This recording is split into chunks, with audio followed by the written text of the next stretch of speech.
What comes to mind when you hear the word next-gen gaming? If you grew up in the 90s, chances are it's just one game: Super Mario 64. In 1996, Nintendo had created an experience that never would have been possible on their previous console, the Super Nintendo. For the first time, players could guide Mario through 3D worlds, run, jump, fly, and explore like never before. It was a brand new generation of gaming that delivered a brand new experience. But as the years went on and new hardware was released, video game technology delivered diminishing returns. Yes, graphics improved, bigger worlds were created, and development budgets skyrocketed. But each year that passed proved harder and harder to recreate that revolutionary leap.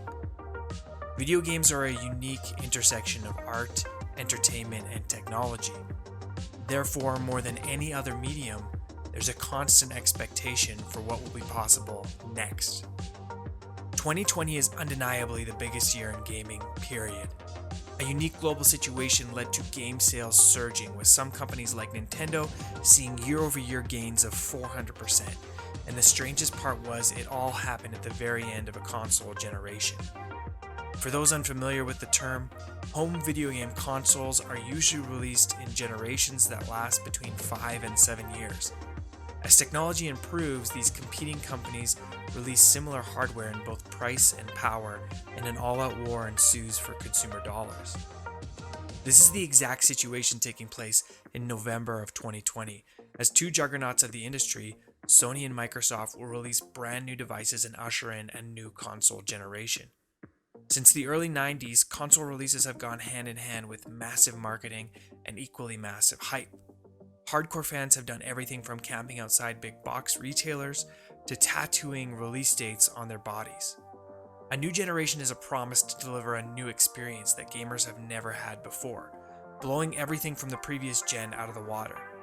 That promise is why customers will drop $500 and camp out for days to take part in the future of gaming.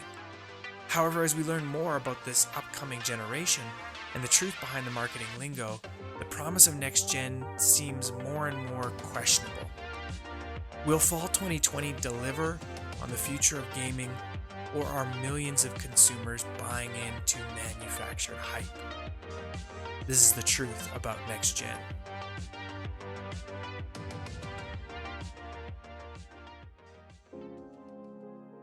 In 2013, Sony and Microsoft released the PlayStation 4 and the Xbox One.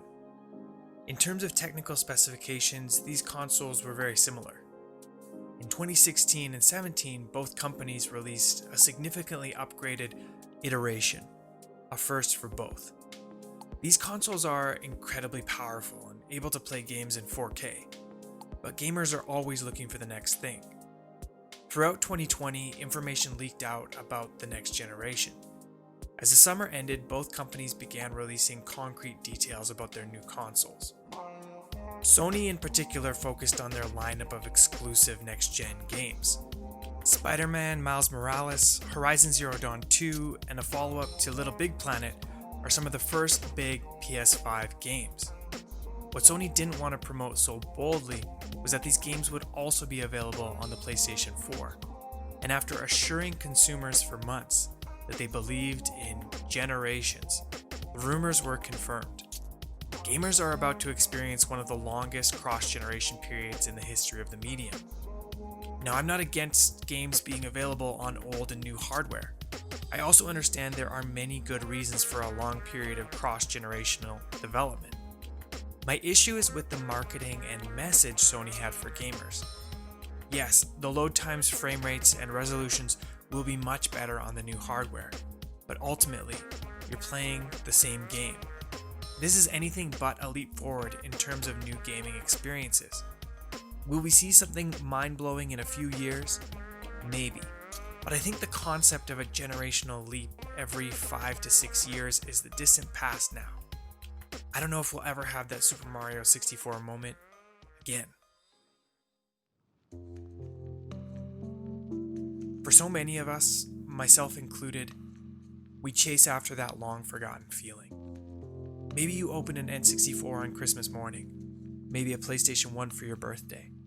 Maybe you stood in line for an Xbox 360 on a cold Black Friday night. If you like interactive entertainment, there's probably an important moment you can point back to. A mind-blowing or exciting game that was special for you. We all want to experience that moment again, but will we? Maybe it had more to do with the people we were with, the time of our life, or the joyful circumstances that coincided with that moment. Maybe there's a deeper, unfulfilled longing in all of us, and although video games are pretty cool, they can't satisfy the cravings of our soul. Now, I'm sure Sony and Microsoft will finish 2020 off with some massive sales. In fact, it's likely they won't even be able to meet demand for consoles into 2021. And I'm not here to rain on anyone's parade. It's just some food for thought. Oh yeah, and even with all that 4K 120 frames per second on the horizon, the best-selling game of 2020 is just an updated version of Super Mario 64. Makes you wonder what we're really after. My name is John, thanks for watching my video, and all the best to you as we close out 2020. I hope you find what you're looking for. Hey guys, I just want to thank you for checking out my video, and thank you for everyone that's been commenting and subscribing lately.